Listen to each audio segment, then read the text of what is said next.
Day 4 na nga namin sa aming gala and nagpe-prepare na kami para bumalik na naman ng Rojas. O diba walang kapaguran ng mga person na ito. So dito nga makikita nyo nagpe-prepare na kami para mag-check out dahil nagugutom na rin kami. Pag alis nga namin doon, dumiretso na kami dito sa Vista Mall, Iloilo. Grabe, sobrang init na. Summer na talaga mga be. Stay hydrated. Sabi nga ni Mimiya, diba? Drink your water, B.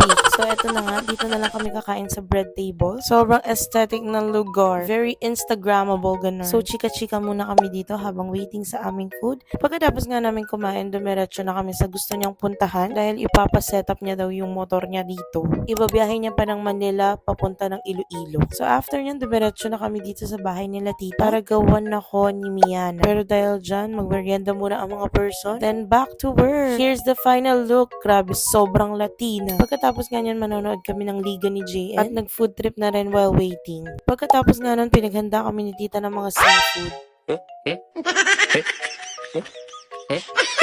Hindi pa doon nagtatapos, pinagbaon niya pa kami. Thank you so much, tita and tito. So dito nga pabalik na kami ng Bacolod. Ayun lang muna for today's vlog. See you on my next one. Bye!